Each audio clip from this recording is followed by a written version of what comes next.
Fala galera, sejam bem-vindos a mais um episódio da segunda temporada do Tokenization, um bate-papo sobre negócios e tokens.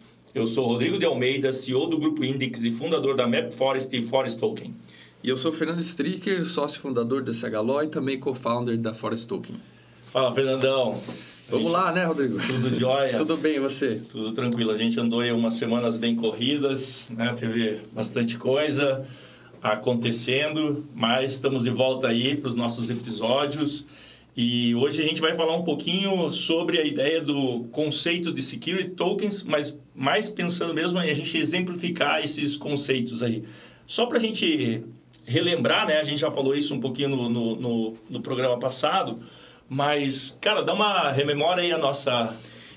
O que nós fizemos até então foi explicar um pouco os conceitos gerais, né? E a última apresentação nossa aí no podcast foi sobre valor imobiliário, que é digamos, um dos temas mais quentes que a gente tem quando fala em tokenização.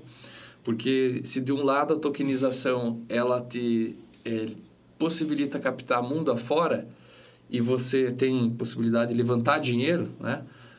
Isso também é muito perigoso para os países. Então, os países têm esse conceito jurídico de valor imobiliário, ou fora security, né, em inglês, e isso é um dos temas mais quentes. Além disso, a gente até falou dos stablecoins também, que daí isso já é algo relacionado a CDBCs, que também é o que mais está no noticiário hoje em dia. Então, para quem chegou até aqui, já chegou nos assuntos mais relevantes que a gente tem, pelo menos em termos de conceito, de noção, de estrutura, de projetos que envolvam esses criptoativos. E o principal, né, Rodrigo? Acho que a ideia era chegar nessa primeira missão, desmistificar o criptoativo como sendo somente Bitcoin. Sim. E hoje a gente já está vendo um mundo de formas que a gente pode adotar dentro desse mercado, em termos regulatórios, em termos operacionais também. E hoje a gente queria trazer um pouco dos projetos práticos aí envolvendo o valor imobiliário. Não falar tanto de conceito, mas explorar isso na prática. Eu acho que esse é um grande desafio, né? Todo mundo que parte para pensar na tokenização, por óbvio, né? Eu acho que agora também está cada vez, né, com a parte da regulamentação chegando, todas essas questões, o andar que a gente tem, né? Então, CVM, Banco Central, começando a tomar frente sobre essas questões, né? Depois do marco legal. Então, acho que isso também vai começar a entender qual o caminho que nós temos que seguir. Né? Porque sempre, por que tem essa discussão, né? A gente brinca, né? Tem que fazer essa engenharia para criar um token, para ele não ser um valor mobiliário, não ser interpretado como um valor mobiliário. Justamente porque a tokenização, na minha visão, sempre é essa, né? A gente tem que trazer facilidades. E essa ideia de trazer facilidades envolve você tirar intermediários.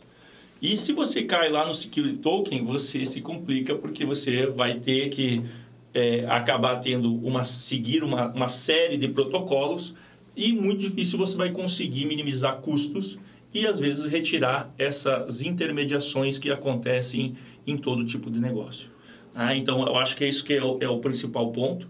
Porém, eu acredito que vai acontecer uma normatização, né, uma regulação, aonde a gente vai conseguir chegar ao ponto onde a gente vai entender que blockchain é muito seguro, realmente traz mais segurança para os nossos negócios e a gente não precisa efetivamente seguir o passado. A gente pode começar agora a olhar para o futuro nas questões que envolvem a parte de regulação e segurança. Então, em uma pergunta na tua visão, Rodrigo, é possível estruturar com segurança um projeto de tokenização? Sem sombra de dúvida, né? Eu acho que, cara, de novo, vamos lá, a gente tem todas as ferramentas. De novo, em qualquer ambiente que você for, sempre vai ter o bom e o ruim. Né? Isso é o principal. O que é bom negócio, o que é ruim negócio. E eu acho que é isso que talvez seja um grande desafio, que é principalmente para investidores não qualificados começar cada vez mais a entender. Porque na Bolsa existem bons negócios e péssimos negócios. E da onde que você vê isso? Tem boas empresas que estão lá e ruins. Eu acho, desculpa te cortar aí, Rodrigo, mas pegando esse gancho, o desafio que eu acho que todo mundo ignora quando vai tokenizar ou vai criar uma estrutura assim, é o trabalho que dá de você criar uma plataforma que funcione. Então, tem um desafio operacional mesmo dos criptos, né? porque você acaba fazendo muitas vezes algumas funções de liquidação, de oferta, por um preço, fechar o negócio. Isso é o que a B3 faz. Então, quando você vai lançar a tua açãozinha na bolsa, tá tudo pronto. Você chega lá, apresenta a documentação, o negócio opera. Agora, quando você cria o teu projeto, o teu marketplace, por exemplo, a tua plataforma, você tem que pensar nisso, você tem que pensar na estrutura jurídica, você tem que pensar no core business. E uma coisa que é muito importante, né? A gente fala lá, por exemplo, uma estrutura, né, de um balcão organizado de negócios, né? Uma estrutura imensa, né? Burocrática, pesada, cara, né? Dentro desse contexto. E a gente não pode tirar o valor disso. Isso que às vezes as pessoas... Às vezes eu falo aqui, né? Não, a gente vai desburocratizar. Mas, cara, é porque é um sistema robusto que traz segurança. Queira ou não queira, é mais seguro. Embora, ultimamente, a gente tenha visto algumas coisas. Mas... O que eu quero chegar ao ponto para a gente refletir aqui, que é o importante? Justamente, a gente tem tecnologia, a gente tem capacidade de fazer as coisas de uma forma mais simples, direta, trazer, democratizar investimentos de uma forma geral, tanto para investidores não qualificados, qualificados e para os empreendedores. Agora, uma coisa que eu sempre chamo, né, voltando para a tua pergunta original aqui, que é seguro? Esses dias eu estava assistindo um podcast, agora eu não me lembro mesmo. Se eu lembrasse, eu faria questão de falar aqui, mas não quero cometer o erro. Onde estava se entrevistando e falando sobre os problemas das fintechs. O que aconteceu, né? Foi um boom as fintechs e muitas não estão dando certo. E eu vejo que isso acontece em muitos negócios de tokenização que começam a caminhar para o setor financeiro. Quando você olha os fundadores... são pessoas que, às vezes, não estavam diretamente relacionadas. Envolvidas, né?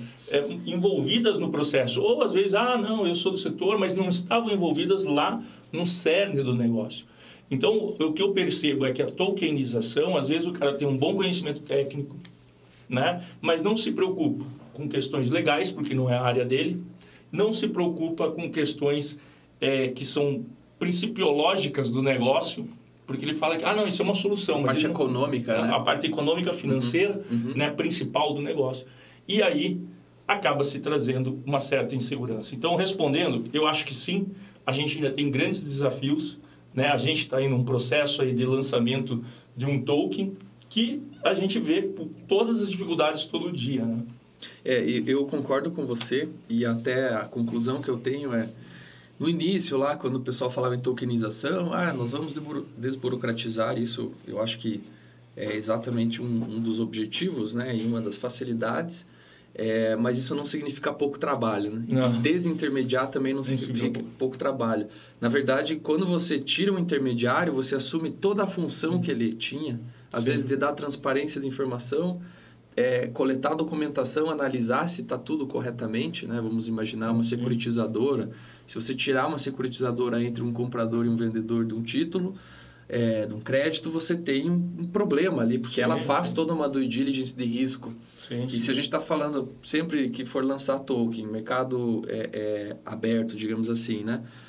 E ter o varejo ali, você vai ter uma necessidade de analisar risco para ter uma transparência, né? O dever de diligência todo cai sobre você que tokenizou. Então, a conclusão que eu ia falar não é fácil e não é barato, porque você falou ali do econômico financeiro, jurídico. Você não vai conseguir fazer sozinho, sei lá, ou em uma equipe de 3, 5 pessoas. Você vai ter que ter um time grande, com pessoas responsáveis. E eu acho que isso que é a guinada que a gente está tendo hoje nos projetos. Os projetos que foram lá por primeiro, legal, foi o primeiro. Mas será que estão em pé até hoje? Será que eles vão parar em pé depois da regulação? E quem estava devagar, olhando com calma, vendo as leis vindo e já... aqui eu vou precisar de alguém específico em mercado de capitais, aqui eu vou precisar de alguém específico para valuation. E aí se adaptou e hoje vai lançar com mais calma. Eu acho que são esses que vão ter os louros aí de toda essa batalha. Não tenho dúvida. Mas pensando aqui, já puxando o gancho, né, de projetos, né, eu vi que você separou alguns projetos para a gente justamente dar uma comparada. E eu te confesso, né, cara, por exemplo, eu também sou da área de direito e tal, e estudei isso ali e tudo, mas quando a gente começa a ver algumas diretrizes para você conseguir determinar se você é um valor mobiliário ou não é valor mobiliário, onde que você encaixa, por que é isso, como que você enquadra, eu confesso para você que eu olho e vejo o Howl extremamente subjetivo, né? Tenho várias dúvidas sobre várias questões, mas vamos dar uma olhada aqui. Eu sei que a gente está com o tempo um pouco mais curto hoje. Eu acho que o convite é, o ouvinte aí que está nos acompanhando, também tire suas conclusões, porque não cabe a nós, né, Rodrigo, aqui fazer um parecer jurídico do projeto sem analisar tudo. Em um dos casos eu trouxe uma decisão, mas é uma decisão de 2015, então quando a CVM começou a analisar os projetos mesmo, entendendo que era um valor mobiliário. Então aqui a gente não vai criticar, ainda mais pela indelicadeza que seria com quem fez os projetos. Não há nenhuma questão. A gente está só pegando alguns exemplos para trazer a dificuldade para você poder entender ali, cara.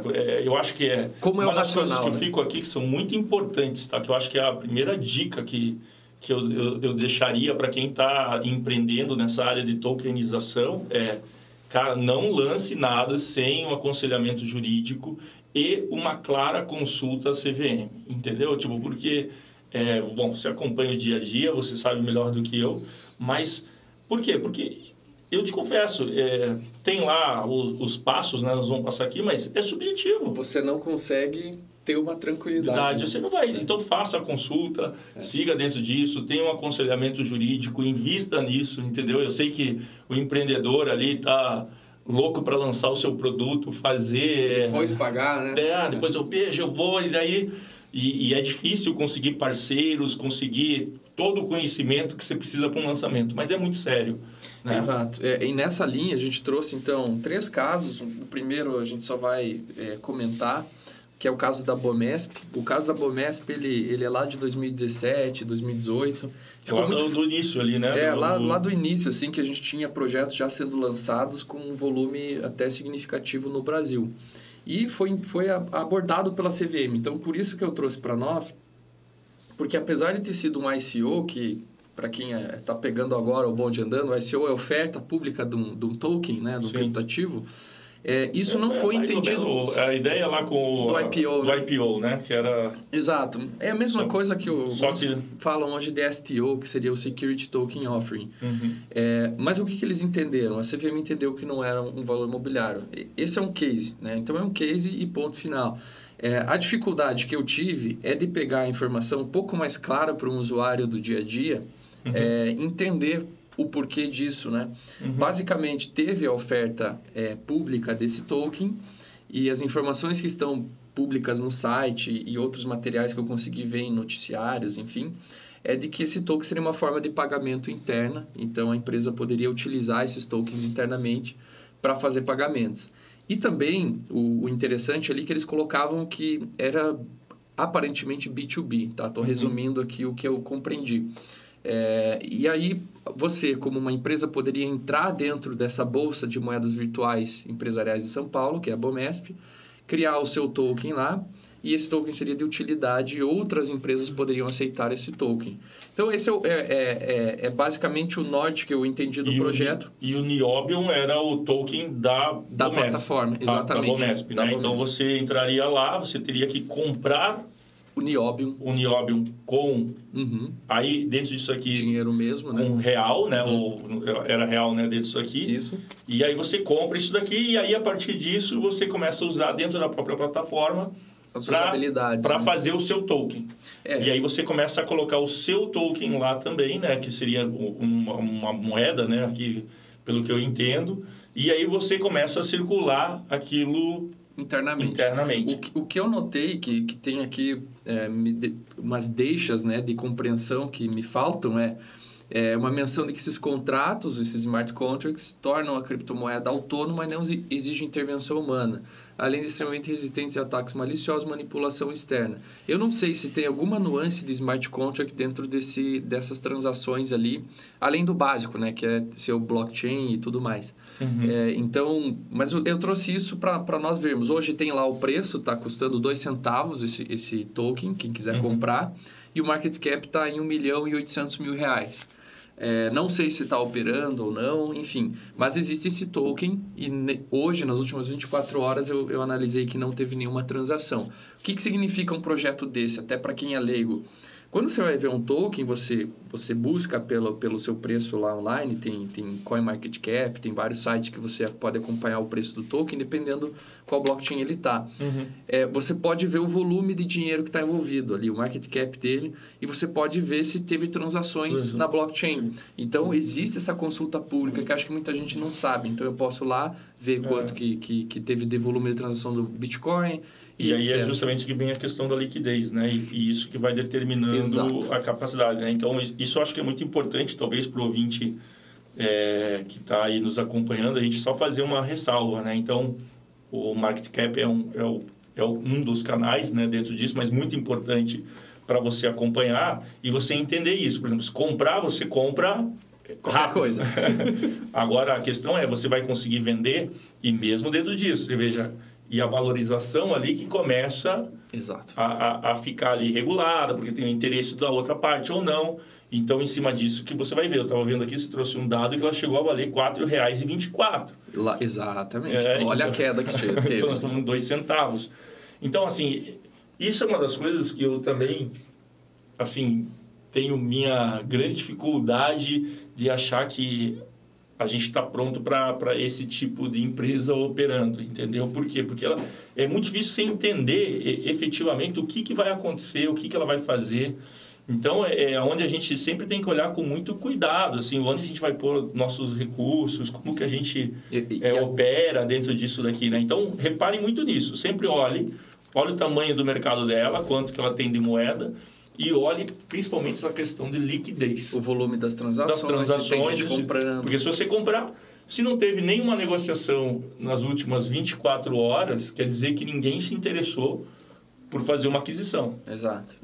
E aí você falou tudo, a questão da liquidez, ela está muito atrelada à estrutura do projeto. Então, quanto mais demanda ou mais pessoas puderem comprar o meu token, e aí entra o econômico financeiro, né? Sim. Então, você tem que criar uma lógica que o teu token tenha realmente uma demanda. Senão, você vai criar, vai lançar na blockchain, vai dizer que tokenizou alguma coisa, mas não tem usabilidade prática para ter volume de transação. Para ter esse volume de transação, né?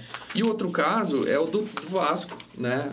O Vasco Token aí, acho que é um dos mais famosos. Ele está vinculado... E mesmo os vascaínos. Exatamente. Então, esse é um case muito legal do ponto de vista jurídico, porque teve sucesso na CVM.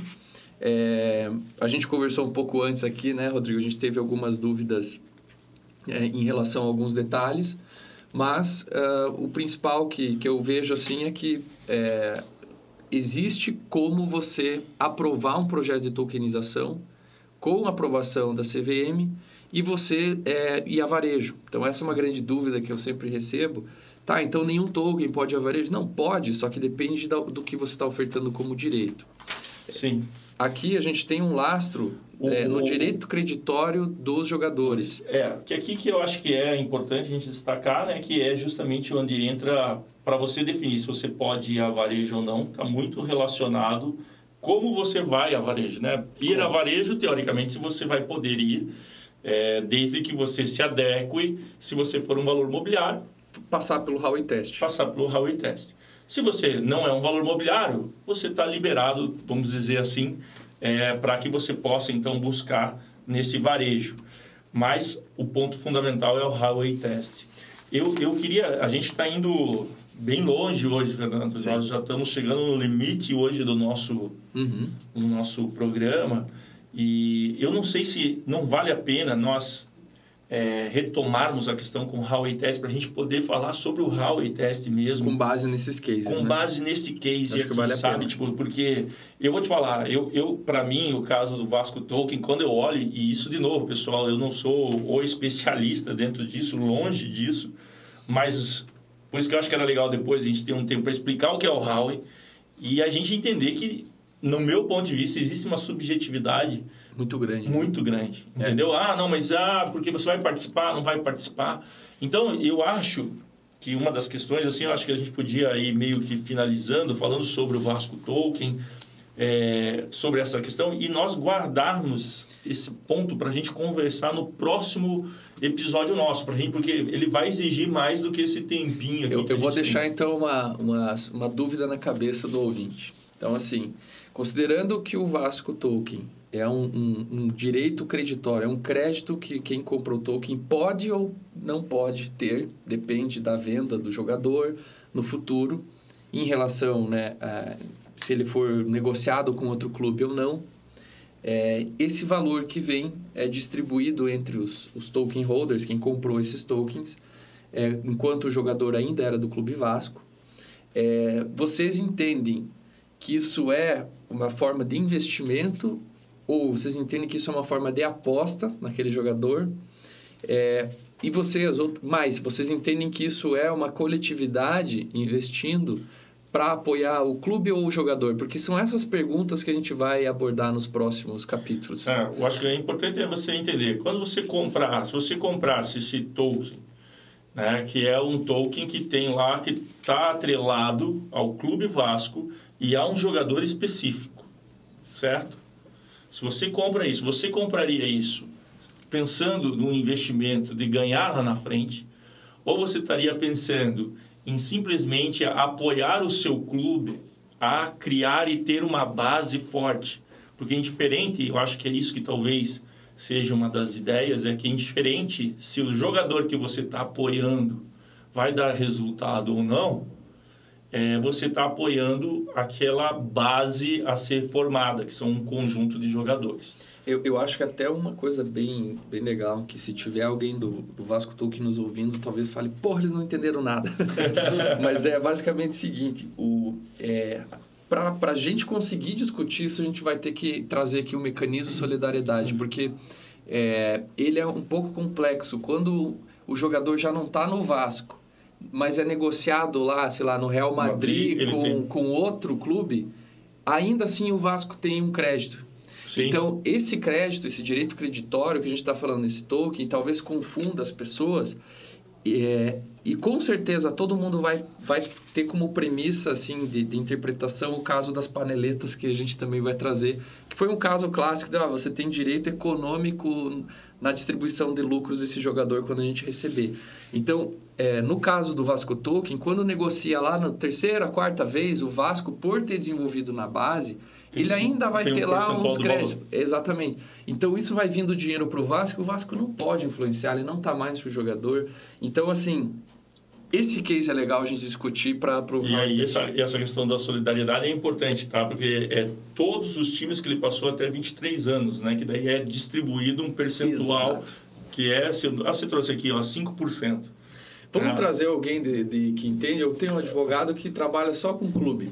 Fechado. Aí ele vem e fica melhor.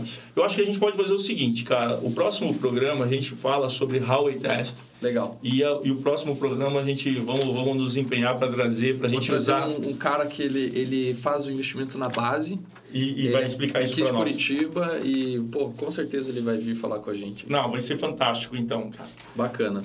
Gente, ficamos até a próxima aí. Obrigado. Sigam a gente nas redes sociais e, Rodrigão, passo a palavra para você aí.